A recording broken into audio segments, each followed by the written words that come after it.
అసలు ఇలాంటి ఒక స్టోరీకి, ఒక ప్లాట్‌కి అలా స్క్రీన్ ప్లే అండ్ డైరెక్షన్ చేయాలని ఎలా థాట్ వచ్చిందండి బాబు! అసలు అద్దిరిపోయింది. సో, ఈరోజు మనం 'మహారాజా' మూవీ గురించి మాట్లాడుకుందాం. స్టోరీస్ ఎలా చెప్పాలి అంటే, ఒక sad and very good story at the same time. ఒక మంచి మెసేజ్ ఉంది మూవీలో నుంచి. లిటరల్లీ బయట జరిగేవే సినిమాలో పెట్టారేమో అనిపించింది నాకైతే. సో, స్టోరీ వైజ్ చూస్తే అమేజింగ్, అదిరిపోయింది. బట్ ఒక ఫీల్ వచ్చిందనమాట. చాలా ఇలాంటి ఘోరాలు చాలా జరుగుతున్నాయి బయట. సో, వాటిని దృష్టిలో పెట్టుకొని మూవీ చూస్తే ఇంకా ఇంపాక్ట్ చాలా అవుతుంది. అసలు ఏం జరిగిందో నేను చెప్పను. బట్ స్టోరీని అసలు ఏమీ చెప్పకుండా చెప్పాలంటే అది కష్టం. మాక్సిమం స్పాయిలర్స్ ఏం చెప్పను. బట్ మీరు వెళ్ళి చూడండి. మూవీ వెళ్ళొచ్చి చూసినా పర్లేదు, చూడకున్నా పర్లేదు. నేను సింపుల్ ఎక్స్ప్లెయిన్ చేస్తున్నాను, అంటే నా థాట్స్ చెప్తున్నాను. మూవీ చూసాక ఓటీటీలో ఆల్రెడీ వచ్చేసింది. నేను నాకు ఎగ్జామ్స్ ఉండడం వల్ల కొంచెం లేట్ అయింది చేయడం, లేకపోతే ఎప్పుడో చేసేవాని. సో మెయిన్ థింగ్ ఏంటంటే స్టోరీ అదిరిపోయిందండి, అమేజింగ్. అసలు అలాంటి స్టోరీ ఒకరు తీసుకోవాలంటే చాలా గట్స్ ఉండాలి. ఫస్ట్ ఆఫ్ ఆల్ చేయాలంటే చాలా గట్స్ ఉండాలి. అండ్ అందరి క్యారెక్టర్స్కి అక్కడ ఉన్న క్యారెక్టర్స్కి జస్టిస్ చేయాలంటే చాలా కష్టం, ఎందుకంటే స్టోరీ అలాంటిది కాబట్టి. But the director did everything he can to justice చేశారన్నమాట క్యారెక్టర్స్ కి. అదిరిపోయింది అదైతే. అండ్ మెయిన్ హీరో వచ్చేసి Vijay Sethupathi garu, amazing. He did a fantastic job, killing role అసలు ఆయనది. అసలు మీరు ఎక్స్పెక్ట్ చేయరు. అంటే విజయ్ సేతుపతి గారు అంటే మనకు తెలుసు, సైలెంట్, ఎక్కువ నవ్వరు, ఫైట్స్ ఉంటాయి, బట్ ఆయన ఎక్కువ ఉండదు స్క్రీన్ మీద. బట్ ఈ మూవీలో అయితే నేను చూసాను. మేబీ ఇంకా పాత మూవీస్ ఉన్నాయి ఆయనవి ఇంకా అదిరిపోయేవి, కానీ నాకైతే నేను చూసిన మూవీస్ వరకు అయినది ఇది నాకు బాగా నచ్చేసింది అనమాట. ఆయన మెయిన్ లీడ్ అనే కాదు, ఎందుకంటే ఇంపాక్ట్ బాగుందన్నమాట. ఆయన ఏజ్కి తగ్గట్టు దొరికిన స్టోరీ అనిపించింది నాకైతే. అసలు అదిరిపోయింది. And coming to side characters, అందరిలో వెళ్ళను, ఉన్న క్యారెక్టర్స్ అందరూ బాగా చేశారు. దెర్ వాస్ మెయిన్ థింగ్ ఏంటంటే స్క్రీన్ ప్లే అండి. స్క్రీన్ ప్లే మాత్రం అందరు కొట్టేశారు. డైరెక్టర్ మాత్రం స్క్రీన్ ప్లేని ఒక వేరే లెవెల్లో తీసుకెళ్ళిపోయారనమాట. అసలు మీరు ఎక్స్పెక్ట్ చేయరు. డౌట్స్ వస్తే ఏం జరుగుతుందిరా ఇక్కడ, ఒక ఫస్ట్ 1 hour అర్థం కాదు. సో వన్స్ ఈ గోస్ పోలీస్ స్టేషన్కి వెళ్ళి అతను ఇది పోయిందని కంప్లైంట్ ఇచ్చాక అప్పటి నుంచి కొంచెం ఏదో అవుతుందిరా అనిపిస్తుంది. ఎందుకంటే మనకు ఫస్ట్ చూపిస్తారు అనమాట కన్ఫ్యూజ్ చేయడానికి. ఆయన డాటర్ అంటే ఆయనకి చాలా ఇష్టం, ఆమెను ఎప్పుడైనా కాపాడతారు. సో మనకి ఏమంటారు, స్కూల్లో ఒక సీన్ ఉంటుంది అనమాట. ఆ సీన్ ని బట్టి మనం ఏమైనా తీసుకొచ్చా, ఓకే వీటి పిచ్చోడ్రా అని అనుకోవచ్చు. సో అలా మనల్ని కన్ఫ్యూజ్ చేస్తారనమాట. ఇంటర్వెల్ దాకా మనల్ని కన్ఫ్యూజ్ చేస్తారు అలా సినిమాలో. కానీ అది రివీల్ అయ్యాక అసలు అది వేరే లెవెల్ ఉంది. అసలు థాట్ వేరే, ఇంటర్వెల్ సీన్ అయితే వేరే లెవెల్. అంటే అర్థం కాదు, అసలు ఏం జరుగుతుందో అర్థం కాదు. అదే కదా మనకు కావాల్సింది. అంటే స్టోరీ అర్థమైపోతే మనం 3 hours టైం ఎందుకు ఇస్తాం మూవీకి, right?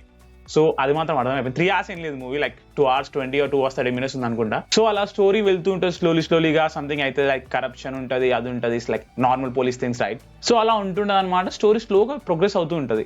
But screen play wise చూస్తే మీకు అర్థం కాదు ఏం జరుగుతుంది, అక్కడ ఇది చూపిస్తున్నారు, ఇక్కడ ఇది చూపిస్తున్నారు, మళ్ళీ ఇంటర్లింక్ చేస్తారు. నాకు ఎక్కడ అర్థమైపోయింది ఇదేదో సంథింగ్ స్టఫ్ లాగా ఉంది, బాగా స్క్రీన్ ప్లే ఇలా తీస్తున్నారని. మనం కేజీఎఫ్ స్క్రీన్ ప్లే చూసాం, అది ఇలాంటిది కాదనమాట. అది ఏంటంటే someone is telling the story.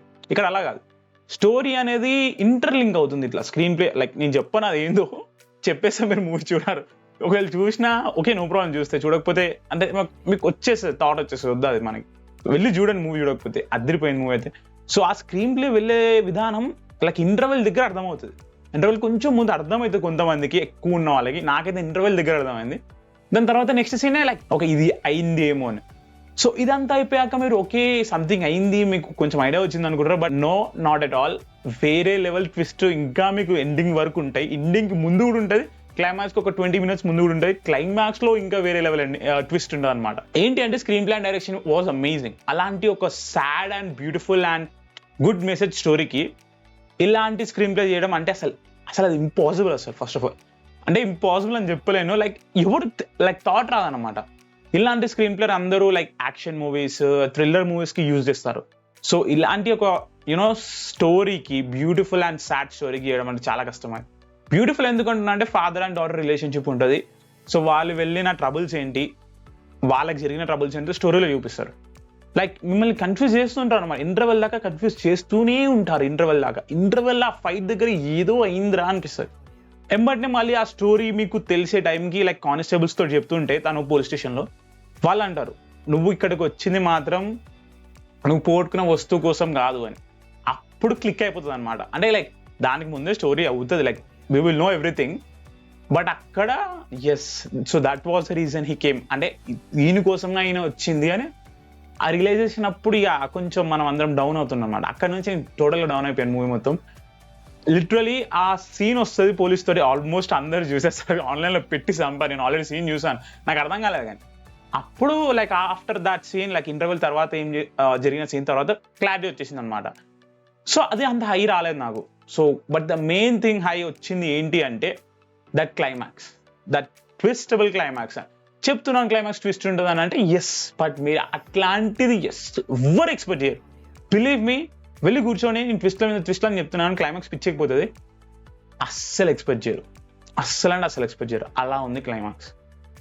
అంటే ఏదో లైక్ మన కల్కిలో అయినట్టు సంథింగ్ హ్యూజ్ రివీల్ అని కాదు.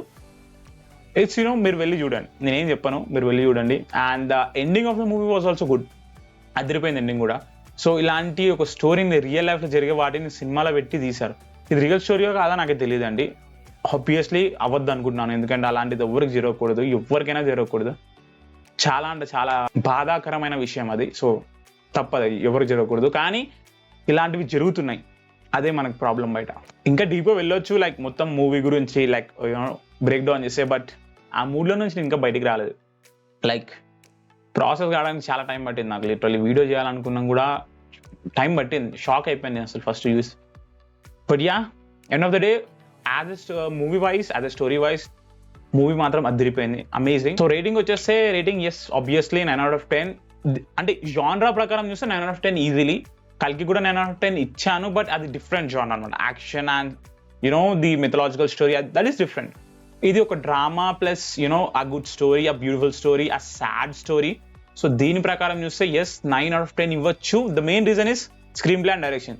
వాటి రెండు వల్లనే 9 ఇవ్వాల్సి వచ్చింది, ఎందుకంటే అలా ఉంది మూవీ. అసలు ఎక్స్పెక్ట్ చేయరు మూవీ అంటే ఇలా ఉండాలిరా అని. ఇక్కడ నుంచి హై స్టాండర్డ్స్ సెట్ అయిపోయినాయి అనమాట మూవీస్కి మాత్రం. ఉంటుందో లేదు నాకైతే ఐడియా లేదు, బట్ ఐ హోప్ ఇలాంటి మూవీస్ ఇంకా వస్తుంటాయి. మెసేజెస్ ఉంటాయి, ఎమోషన్స్ ఉంటాయి, డ్రామా ఉంటాయి, ఎవ్రీథింగ్. ఈవెన్ ఫైట్స్ కూడా ఉంటాయి, అది హైలైట్. ఫైట్స్ కూడా ఉంటాయి, అంత ఓవర్గా లేకపోయినా ఎస్ ఆ ఏజ్ అతను ఫైట్ చేస్తే ఎలా ఉంటుందో కూడా మనకి. సో మీరు మహారాజా మూవీ చూసారా? చూస్తే మీ థాట్స్ ఏంటి? లైక్ సో కామెంట్స్లో మెన్షన్ చేయండి, చూస్తాను. మూవీ మాత్రం అదిరిపోయింది. మీరేమనుకున్నారు కామెంట్ చేయండి. And like, subscribe for more content like this. So ఇంకో వీడియోలో కలుస్తాం. Until then